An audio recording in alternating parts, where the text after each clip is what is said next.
Hey there, and welcome to ChillSpill. If you've been looking for a place to get lost in spooky, spine-chilling stories, you've just found it.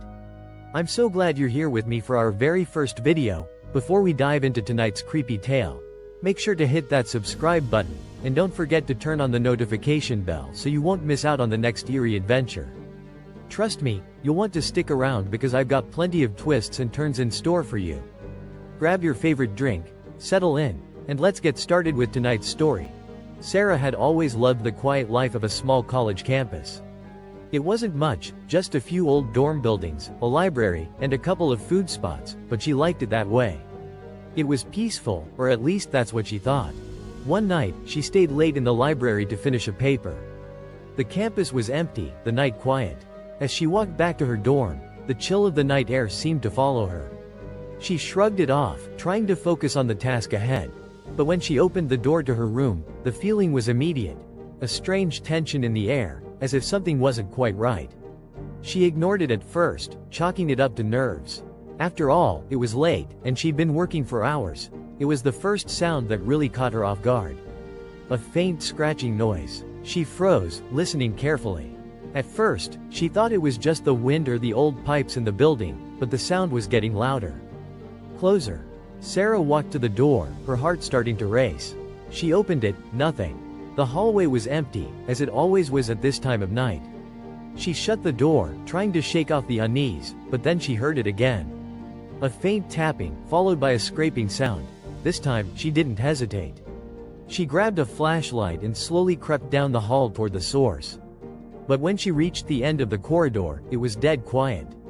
No more noises. Just the faint hum of the old dorm lights. Feeling stupid, Sarah returned to her room.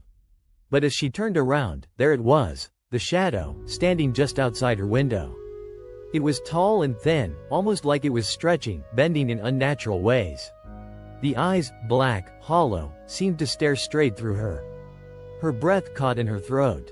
She rushed to the window, pulling the curtains back with trembling hands. But outside, there was nothing. Just the empty courtyard. She let out a shaky breath, forcing herself to calm down. It's nothing, she told herself. But something inside her knew. This wasn't just her imagination. The following night, Sarah tried to push it out of her mind.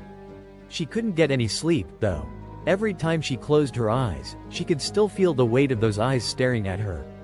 And then, the whispering. It was soft at first, just a murmur. But then it grew louder, almost like it was in the room with her. "Let me in," the voice said. It wasn't a voice she recognized. It sounded hollow, distant, as if it was coming from somewhere deep within the walls. Her heart pounded as she slowly turned to face the closet. The door was cracked open just a little. The voice, if that's what it was coming from inside. With hands shaking, she walked to the door and slowly opened it. Inside was nothing but a pile of clothes and some old boxes. But then she saw it. At the bottom of the pile was a faded teddy bear. Her teddy bear. The one she had lost when she was a child. She pulled the bear out, the fur worn and tattered.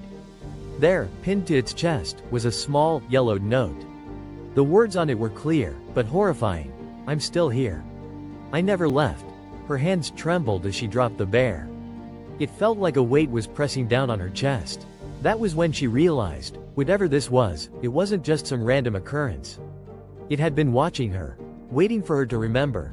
Terrified, Sarah packed up her things and left the dorm that night. She never returned, but the nightmares followed her. Each night, she'd wake up to the feeling of eyes watching her, the whispers in the dark. And every time she looked in the mirror, she saw new scratch marks on her skin. Marks that weren't there before. It was like she could never escape whatever it was that had followed her from that dorm room. And what's worse, she knew it would always be waiting for the right moment to remind her that it was still there. So, what do you think? Was Sarah's story just a terrifying coincidence? Or did she unknowingly invite something into her life that was always watching, always waiting? If that sent a chill down your spine, let me know in the comments below. Have you ever experienced something similar? Or was this just a bit too much for you? If you enjoyed tonight's story, be sure to give it a thumbs up and share it with someone who loves a good scare. Don't forget to subscribe and turn on notifications for more spine-chilling tales. You never know what'll happen next in this world of shadows and whispers. Thanks for tuning in to ChillSpill. Stay safe, keep your lights on, and, as always, stay spooky. Subscribe to ChillSpill, and more stories coming soon.